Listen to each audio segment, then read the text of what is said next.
There he is. Because it is able to steer in the snag. Coming over to here. Feather line. And the reason for that I think is twofold. First of all, they get a full mouthful of feathers. As far as these coming into our area is a ferruginous hawk. This ferruginous hawk is an interesting bird. It is able to eat very quickly, and that way it will reduce the possibility of its predators, such as coyotes and bobcats, to get at. I don't know, but there she comes. Where is she? Wherever.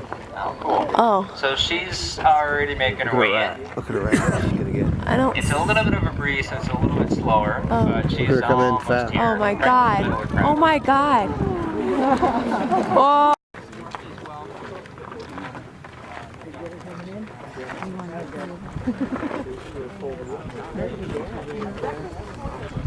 You want to hold her, honey? It's commercially raised. We're not raising anybody's bird feeders, but just like you can order an Angus burger online, you can get any sort of small mammal from it. And we get it frozen, thaw it out. Just use tissue meat out here since we have so many folks who make beautiful cameras. We don't want mouse like shooting up in your photos. You get the whole animal and they go back up because they do it live.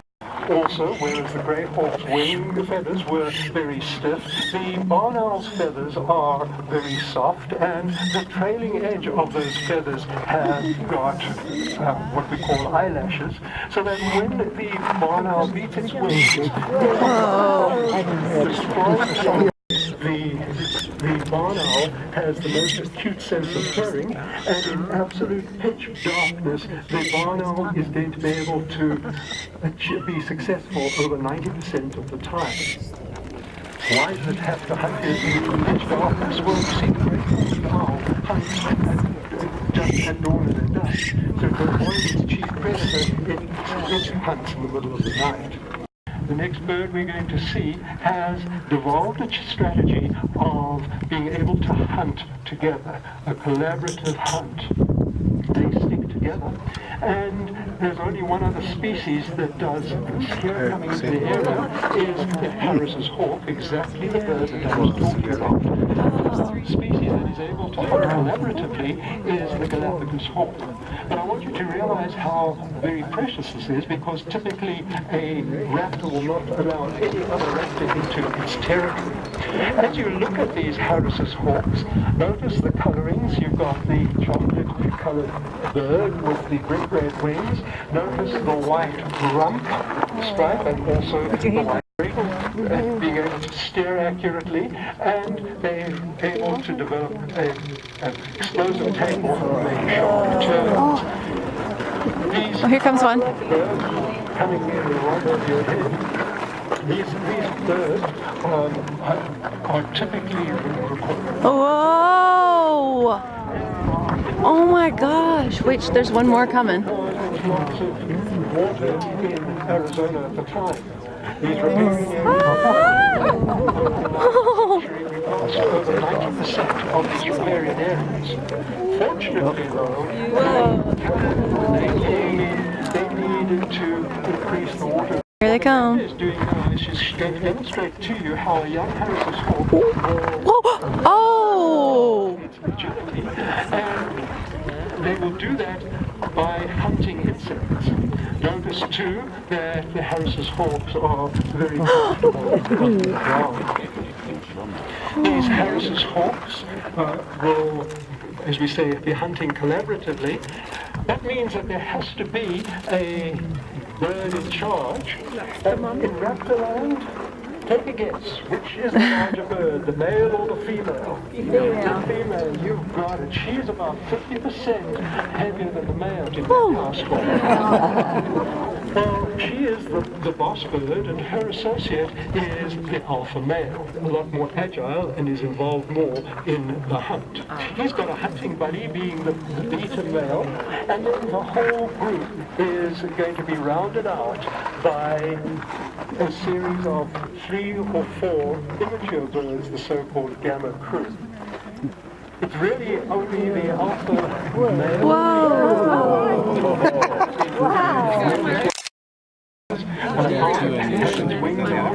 That is a process called mantling.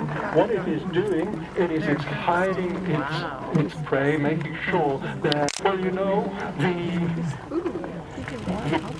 birds. Oh! That was scary. That actually got into your space. Yeah. And you.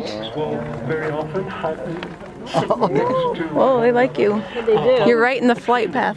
And there they will have their wings touching and they'll make a growling play. And when they hunt, that is exciting because the alpha female will then proceed to take up a position on top of a saguaro. And the first question is, how do you land on top of the saguaro? Solution, very careful. What you'll see is they will come up from just below, and as they float onto the top of the saguaro, they will put out their talons and then lower themselves onto the top of the saguaro.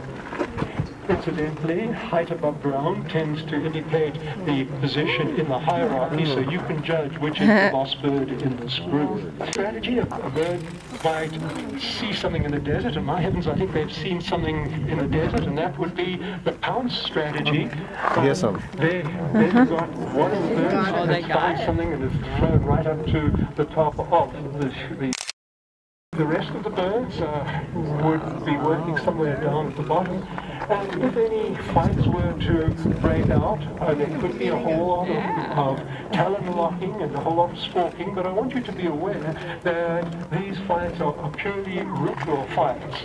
You see, in a family fight, you absolutely do not want to injure a family member because they are so valuable. But this, for you, for your enjoyment, Oh my gosh. how fantastic it is that a group of birds can collaborate together to the extent that they are known as the wolf pack of the sky. Why don't our birds fly away, and how do we train them? To answer both those questions, it's probably best to mention raptor life out in the wild. That's really rough for these guys. About 75% don't make their first year.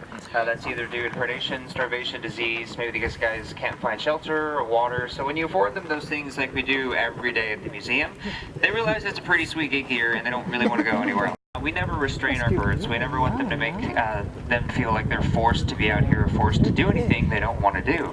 They have 100% power of choice 100% of the time, and they know that. I'm sure you guys can see our cleanup crew cactus runs coming out here and cleaning up part of the purchase for us. Kind of nice that they show up typically when the birds leave. Even though they're quick enough to get away from the guys, they still tend to show up afterward. So that training that we do with them is all positive reinforcement based. So they know if the crowd's too big, if it's too windy, if somebody gets crazy and jumps over the fence at them, there's nothing keeping them here. They can go home whenever they want. They get that freedom from day one. So it's the same concept. If you guys have ever fed ducks in a park, you might have seen kids running at those birds, trying to kick them, and yet they always come back. So that power of choice is a very, very strong thing.